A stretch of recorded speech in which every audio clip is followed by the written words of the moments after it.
Hello all, welcome and welcome back to my YouTube channel. आज के इस video में हम प्रगतिवादी समीक्षक के प्रश्नों को देखेंगे।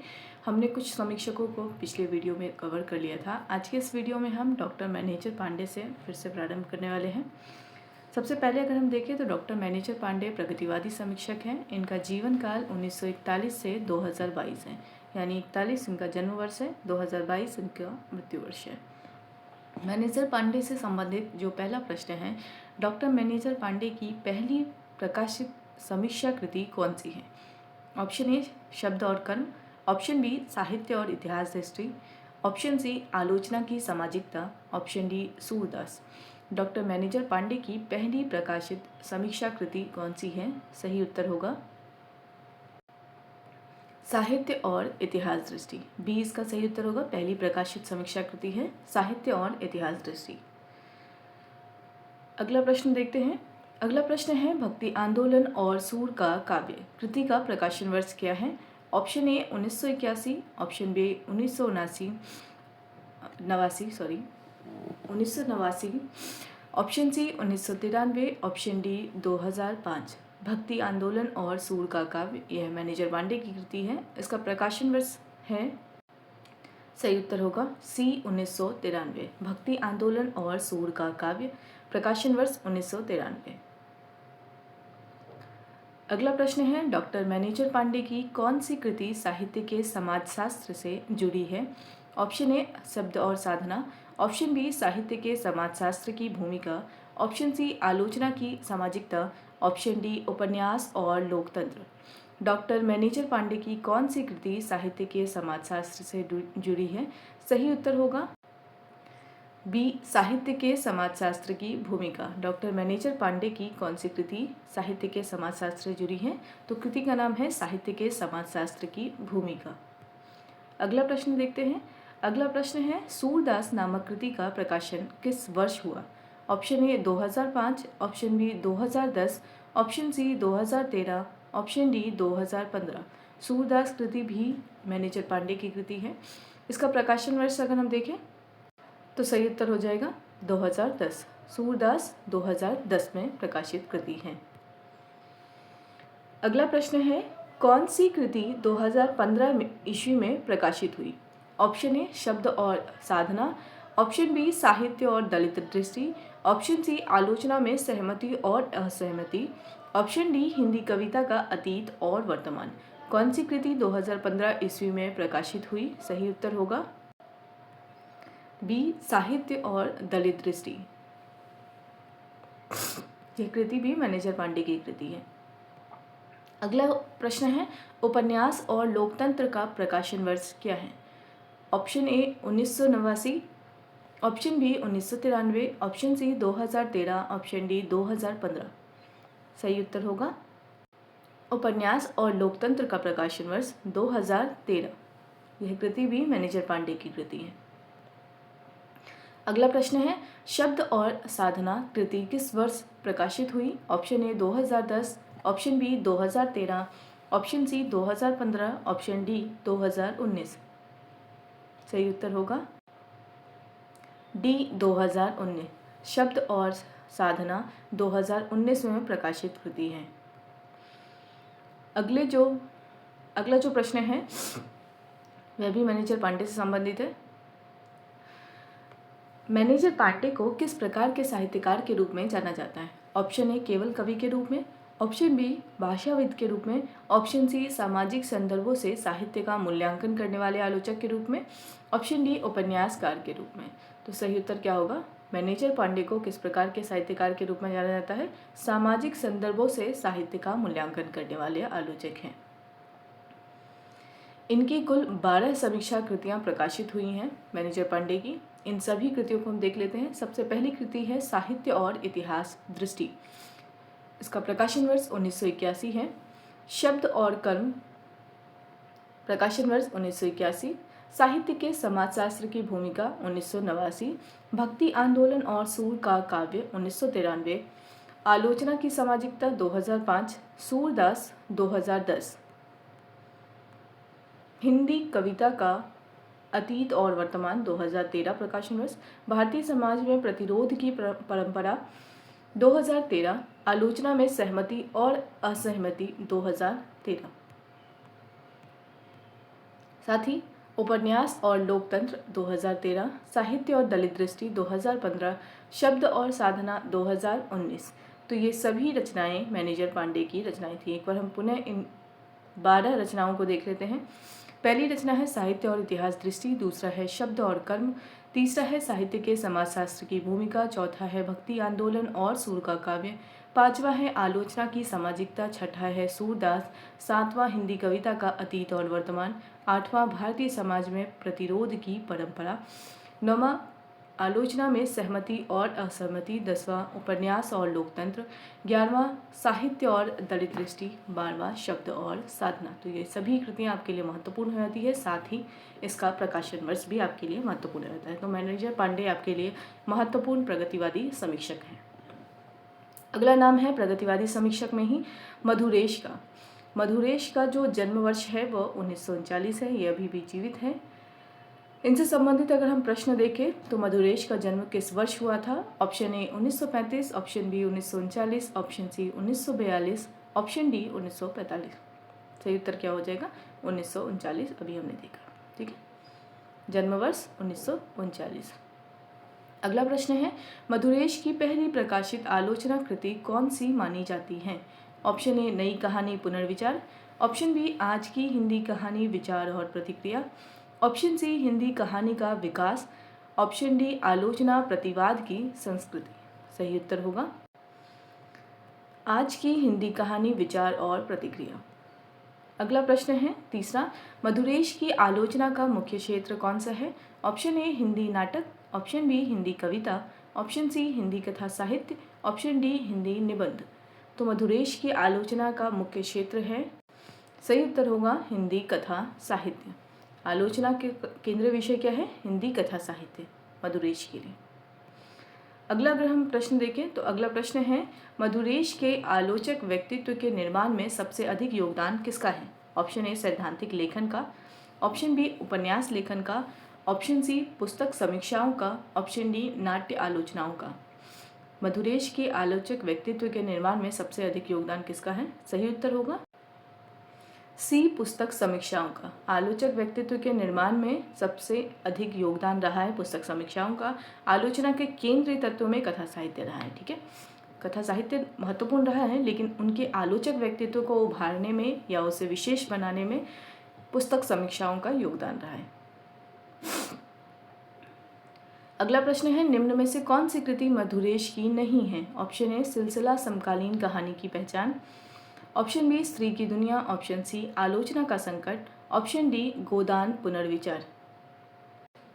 सही उत्तर होगा निम्न में से कौन सी कृति मधुरेश की नहीं है? गोदान पुनर्विचार मधुरेश की कृति नहीं है।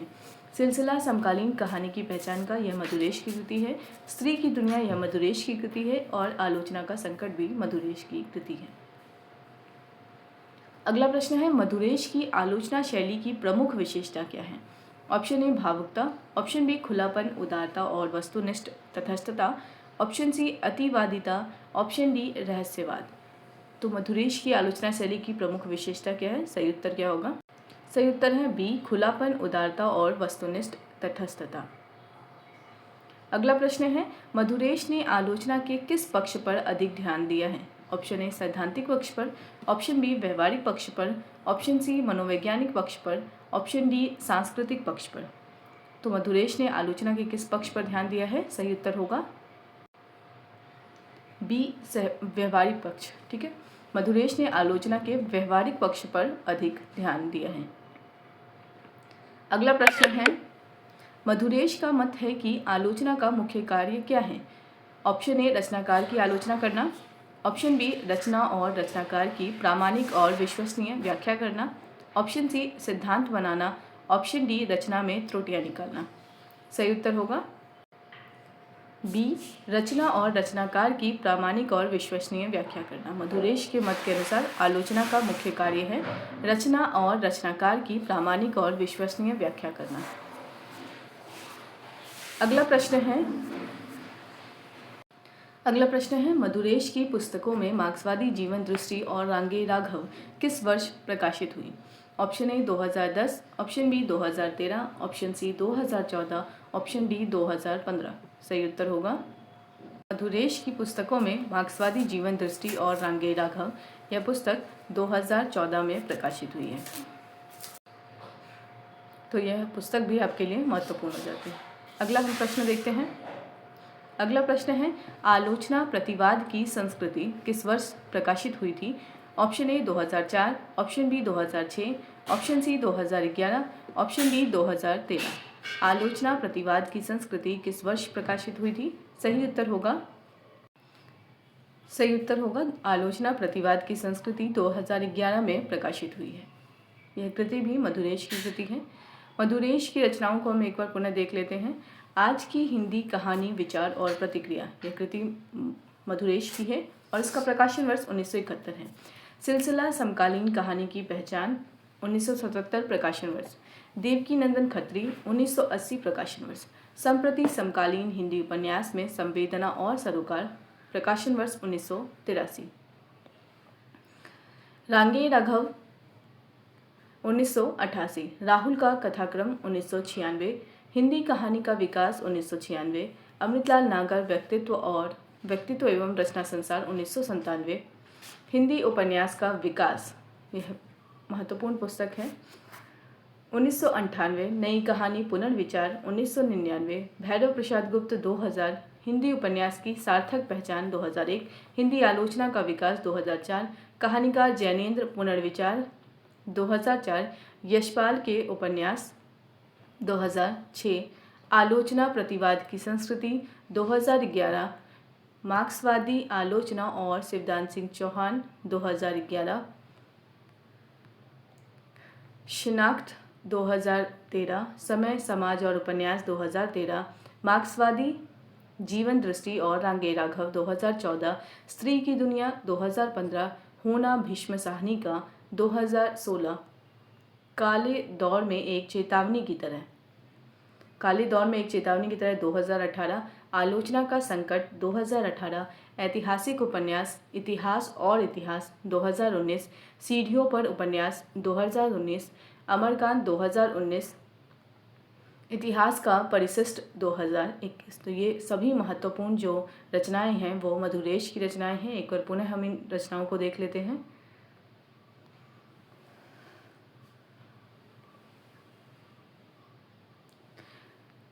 पहली जो रचना है, आज की हिंदी कहानी, विचार और प्रतिक्रिया, सिलसिला समकालीन कहानी की पहचान, देवकीनंदन खत्री, संप्रति समकालीन हिंदी उपन्यास में संवेदना और सरोकार, रांगे राघव, राहुल का कथाकर्म, हिंदी कहानी का विकास, अमृतलाल नागर, व्यक्तित्व एवं रचना संसार, हिंदी उपन्यास का विकास।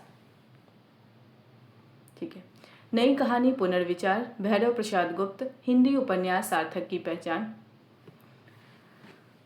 हिंदी आलोचना का विकास, कहानीकार जैनेन्द्र पुनर्विचार, यशपाल के उपन्यास, आलोचना प्रतिवाद की संस्कृति, मार्क्सवादी आलोचना और शिवदान सिंह चौहान, शिनाख्त, समय समाज और उपन्यास, मार्क्सवादी जीवन दृष्टि और रांगे राघव, स्त्री की दुनिया, होना भीष्म साहनी का, काले दौर में एक चेतावनी की तरह, आलोचना का संकट, ऐतिहासिक उपन्यास इतिहास और इतिहास, सीढ़ियों पर उपन्यास, अमरकांत, इतिहास का परिशिष्ट। ये सभी रचनाएं मधुरेश की हैं। इनके नाम के साथ साथ आप इनके प्रकाशन वर्ष को भी याद रखेंगे।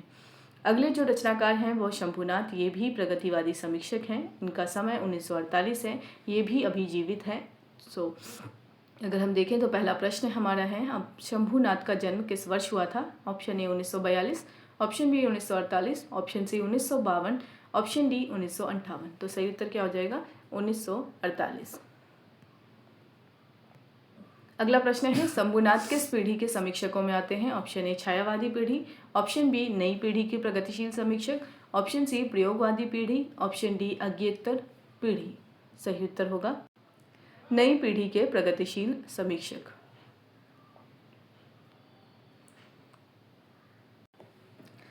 अगला प्रश्न है, शंभुनाथ की कृति साहित्य और जनसंघर्ष किस वर्ष प्रकाशित हुई? Option A 1975, option B 1980, option C 1985, option D 1990। Shambhunath की कृति साहित्य और जनसंघर्ष का प्रकाशन वर्ष 1980 है। अगला प्रश्न अगर हम देखें, दूसरे नवजागरण की ओर कृति किसकी है? Ramvilas Sharma, option B Namvar Singh, option C Shambhunath, option D आलोचक गोपाल राय। दूसरे नवजागरण की ओर यह कृति है शंभुनाथ की। अगला प्रश्न है, शंभुनाथ के अनुसार आज का साहित्यिक दौर किस काल की तरह एक विपर्यय का काल है? ऑप्शन ए रीतिकाल, ऑप्शन बी आधुनिक काल, ऑप्शन सी भक्ति काल के बाद का रीतिकाल, ऑप्शन डी छायावाद। प्रश्न है, शंभुनाथ के अनुसार आज का साहित्यिक दौर किस काल की तरह एक विपर्यय काल है? तो भक्ति काल के बाद जो रीति काल आया था उसी तरह आज का जो काल है वह विपर्यय का काल है।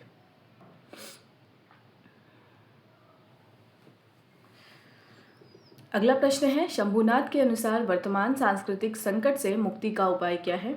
ऑप्शन ए वैश्वीकरण का समर्थन करना, ऑप्शन बी संन्यास मार्ग अपनाना, ऑप्शन सी जनशक्ति के जागरण और सांस्कृतिक पुनर्निर्माण करना, ऑप्शन डी केवल धर्म पर बल देना। सही उत्तर क्या होगा? शंभुनाथ के अनुसार वर्तमान सांस्कृतिक संकट से मुक्ति का उपाय है जनशक्ति का जागरण और सांस्कृतिक पुनर्निर्माण। अगला प्रश्न है, शंभुनाथ के प्रिय लेखक नहीं हैं। Option A Bharatendu Harishchandra, option B Premchand, option C Ramchandra Shukla, option D Nagarjun. सही उत्तर होगा प्रिय लेखक नहीं है नागार्जुन। प्रिय लेखक कौन कौन से हैं? भारतेंदु हरिश्चंद्र है, प्रेमचंद है, रामचंद्र शुक्ल है। अगला प्रश्न है, शंभुनाथ की पुस्तक भारतीय अस्मिता और हिंदी किस वर्ष प्रकाशित हुई थी? Option A 2010, option B 2012, option C 2014, option D 2016। सही उत्तर होगा शंभुनाथ की पुस्तक भारतीय अस्मिता और हिंदी 2012 में प्रकाशित हुई। अगला प्रश्न है, प्रोफेसर अमरनाथ शर्मा के अनुसार शंभुनाथ किस प्रकार के आलोचक हैं? ऑप्शन ए अतीत जीवी आलोचक, ऑप्शन बी आधुनिक साहित्य के आलोचक, ऑप्शन सी रीतिकालीन आलोचक, ऑप्शन डी भावात्मक आलोचक। प्रोफेसर अमरनाथ शर्मा के अनुसार शंभुनाथ किस प्रकार के आलोचक हैं? सही उत्तर होगा बी आधुनिक साहित्य के आलोचक। प्रोफेसर अमरनाथ शर्मा के अनुसार शंभुनाथ किस प्रकार के आलोचक हैं? आधुनिक साहित्य के आलोचक। प्रोफेसर अमरनाथ शर्मा के अनुसार शंभुनाथ किस प्रकार के आलोचक हैं? आधुनिक साहित्य के आलोचक हैं। अगला प्रश्न देखते हैं। अगला प्रश्न है, शंभुनाथ की दृष्टि में आज के सांस्कृतिक संकट का उत्तर क्या है? ऑप्शन ए नवपूंजीवाद, ऑप्शन बी दूसरा नवजागरण, ऑप्शन सी धर्म का पुनरुत्थान, ऑप्शन डी साहित्यहीनता। शंभुनाथ की दृष्टि में आज के सांस्कृतिक संकट का उत्तर क्या है? सही उत्तर होगा दूसरा नवजागरण। शंभुनाथ की दृष्टि में आज के सांस्कृतिक संकट का उत्तर है दूसरा नवजागरण। संबंधित तथ्य देख लेते हैं, जिसे यानी दूसरा नवजागरण जिसे हमें अपने विवेक, संवेदना और सृजन चेतना के बल पर संभव करना होगा।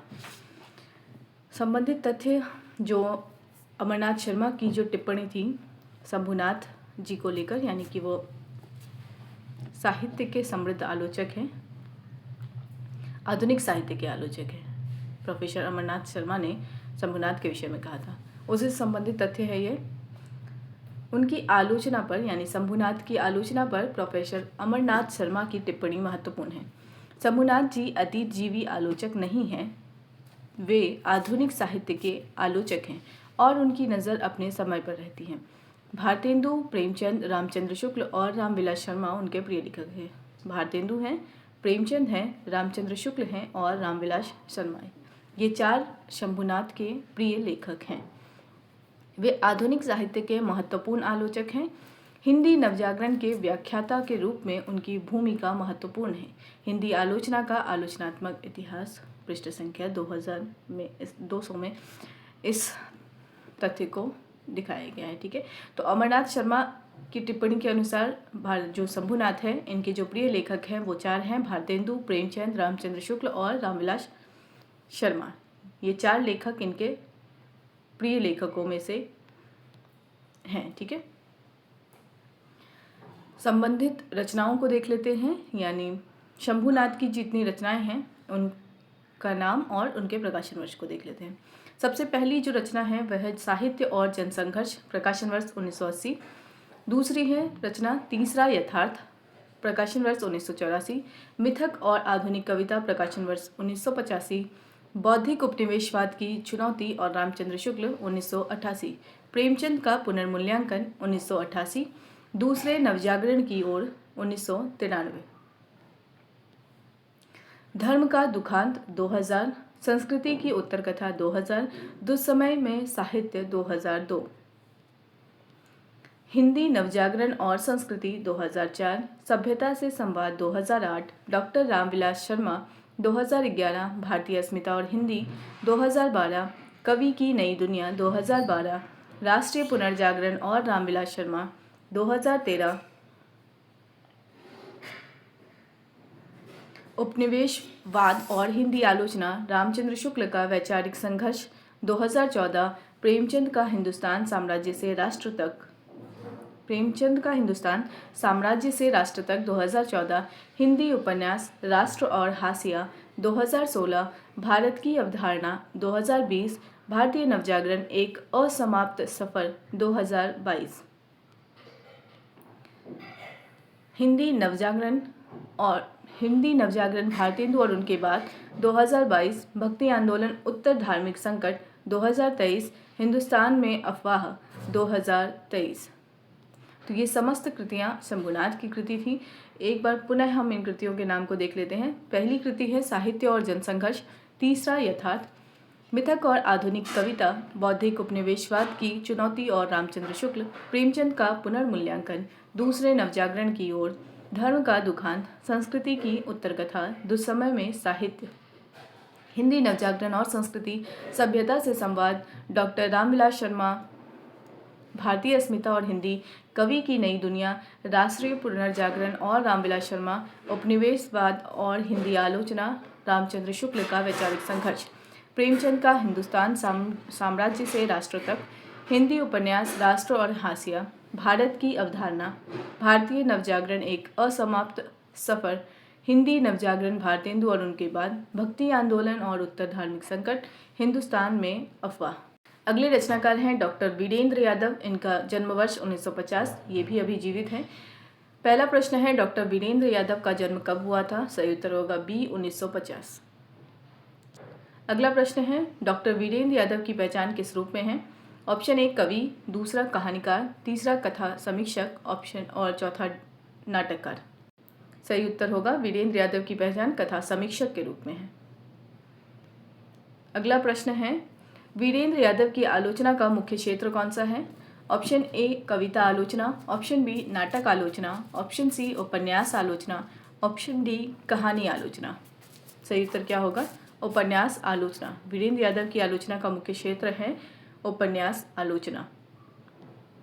अगला प्रश्न है, निम्नलिखित में से कौन सी पुस्तक डॉक्टर वीरेंद्र यादव की पुस्तक नहीं है? पहला है उपन्यास और वर्चस्व की सत्ता, ऑप्शन बी उपन्यास और देश, ऑप्शन सी विवाद नहीं हस्तक्षेप, ऑप्शन डी आधुनिक कविता की प्रवृत्तियां। सही उत्तर होगा डी आधुनिक कविता की प्रवृत्तियां। यह कृति वीरेंद्र यादव की पुस्तक नहीं है। उपन्यास और वर्चस्व की सत्ता वीरेंद्र यादव की पुस्तक है। उपन्यास और देश वीरेंद्र यादव की पुस्तक है। विवाद नहीं हस्तक्षेप वीरेंद्र यादव की पुस्तक है।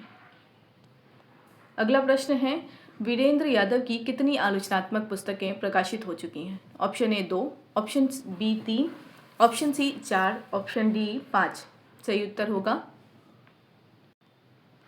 सी 4। वीरेंद्र यादव की 4 आलोचनात्मक पुस्तकें प्रकाशित है।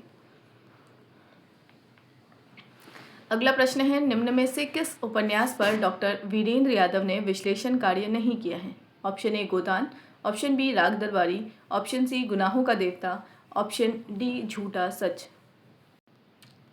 तो इस प्रश्न का सही उत्तर क्या होगा? गुनाहों का देवता। निम्न में से किस उपन्यास पर डॉक्टर वीरेंद्र यादव ने विश्लेषण कार्य नहीं किया है? सही उत्तर होगा गुनाहों का देवता। यानी गोदान पर उन्होंने किया है विश्लेषण कार्य, राग दरबारी पर किया है और झूठा सच पर भी किया है। ठीक है। अगला प्रश्न है, डॉक्टर वीरेंद्र यादव की आलोचना भारतीय समाज के किन वर्गों की पहचान पर केंद्रित है? ऑप्शन ए उच्च वर्ग, ऑप्शन बी मध्यम वर्ग, ऑप्शन सी अधीनस्थ वर्ग, ऑप्शन डी विदेशी वर्ग। डॉक्टर वीरेंद्र यादव की आलोचना भारतीय समाज के किन वर्गों की पहचान पर केंद्रित है? सही उत्तर होगा सी अधीनस्थ वर्ग। वीरेंद्र यादव की आलोचना भारतीय समाज के किन वर्गों की पहचान पर केंद्रित है? सी अधीनस्थ वर्ग। अगला प्रश्न है, डॉक्टर वीरेंद्र यादव की आलोचना में कौन से दृष्टिकोण का प्रयोग प्रमुखता से किया गया है? ऑप्शन ए रोमांटिक दृष्टिकोण, ऑप्शन बी सर्वाल्टन इतिहास दृष्टि, ऑप्शन सी रहस्यवादी दृष्टि, ऑप्शन डी उत्तर आधुनिक दृष्टि। डॉक्टर वीरेंद्र यादव की आलोचना में कौन से दृष्टिकोण का प्रयोग प्रमुखता से किया गया है? सही उत्तर होगा बी सर्वाल्टन इतिहास दृष्टि। संबंधित तथ्य देख लेते हैं। वे यानी वीरेंद्र यादव ने आधा गांव, गोदान, झूठा सच, राग दरबारी, पाहीघर और बेदखल तथा आग का दरिया, एक मिनट, उन्होंने गोदान, आधा गांव, झूठा सच, राग दरबारी, पाहीघर, बेदखल और आग का दरिया सरीफे कालजयी उपन्यासों का विश्लेषण करते हुए सर्वाल्टन इतिहास दृष्टि की मदद से इन उपन्यासों में किसानों, दलितों, स्त्रियों तथा अधीनस्थ वर्गों की उपस्थिति, अनुपस्थिति और उनकी यातना, सामाजिक सजगता और संघर्षशीलता की पहचान का आख्यान खोजते हैं। यानी इन सभी उपन्यासों को तो पहले इन्होंने मूल्यांकन किया है, साथ ही मूल्यांकन करने के बाद इसमें जो उनकी यातना थी, यानी जो भी स्त्री वर्ग थी, जो भी किसान वर्ग हैं या दलित वर्ग हैं या अधीनस्थ वर्ग हैं, उनकी क्या उपस्थिति है, इसको दर्ज किया है। साथ ही उनकी यातना को, सामाजिक सजगता को और संघर्षशीलता को नई पहचान दी है। इनके 4 आलोचनात्मक पुस्तकों के विषय में हमने जाना कि 4 आलोचनात्मक पुस्तकें प्रकाशित हुई हैं वीरेंद्र यादव की। उनमें पहली जो पुस्तक है वह है उपन्यास और वर्चस्व की सत्ता, प्रकाशन वर्ष 2009, उपन्यास और देश 2022, विवाद नहीं हस्तक्षेप 2022 और प्रगतिशीलता के पक्ष। ये 4 आलोचनात्मक पुस्तकें डॉक्टर वीरेंद्र यादव की हैं। पुनः इनका नाम देख लेते हैं। उपन्यास और वर्चस्व की सत्ता, उपन्यास और देश, विवाद नहीं हस्तक्षेप, प्रगतिशीलता के पक्ष। अगले जो प्रगतिवादी समीक्षक हैं उनका नाम है डॉक्टर ज्वरीमल पारिक। इनका समय 1952 है, ये भी जीवित हैं। डॉक्टर ज्वरीमल पारिक का जन्म किस वर्ष हुआ था? Option A 1945, option B 1952, option C 1960, option D 1972। सही उत्तर होगा डॉक्टर ज्वरीमल पारिक का जन्म वर्ष 1952 है। अगला प्रश्न है, ज्वरीमल पारिक किस प्रकार के आलोचक माने जाते हैं? ऑप्शन ए स्त्रीवादी आलोचक, ऑप्शन बी मनोवैज्ञानिक आलोचक, ऑप्शन सी मार्क्सवादी आलोचक और ऑप्शन सी सांस्कृतिक आलोचक। सही उत्तर क्या होगा?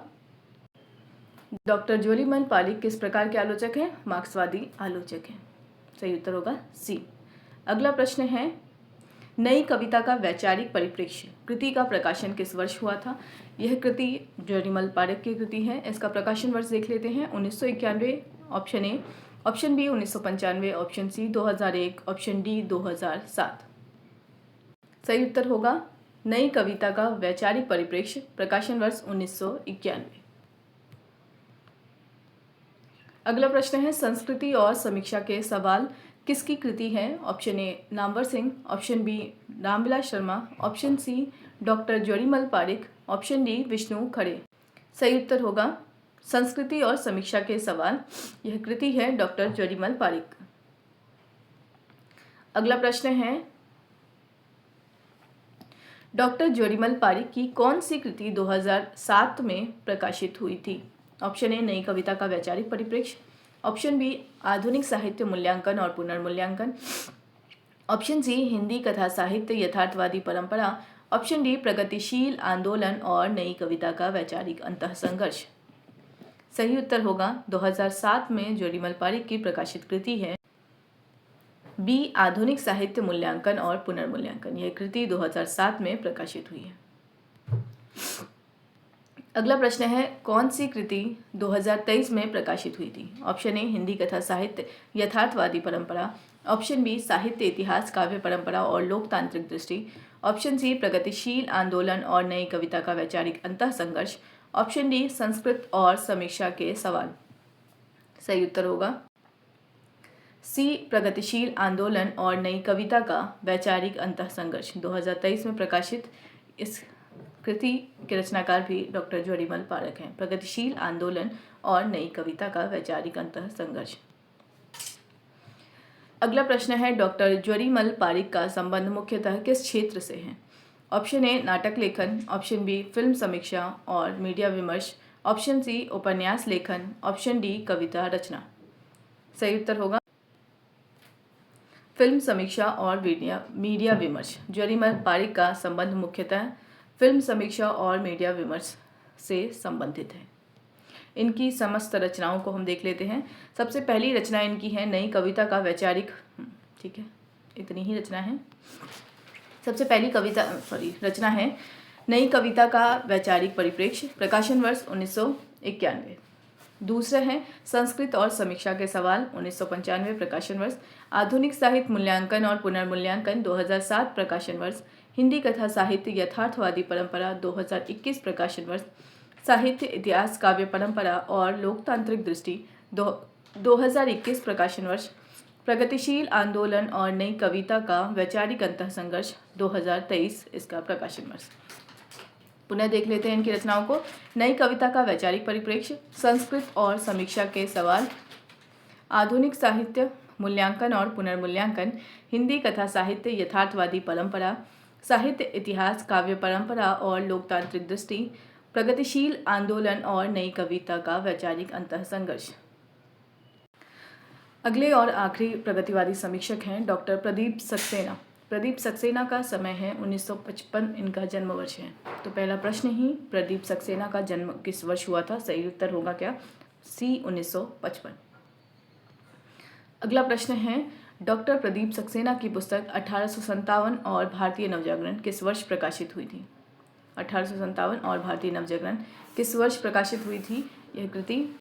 तो इसका सही उत्तर होगा 1857 और भारतीय नवजागरण डॉक्टर प्रदीप सक्सेना की यह पुस्तक 1996 में प्रकाशित हुई थी।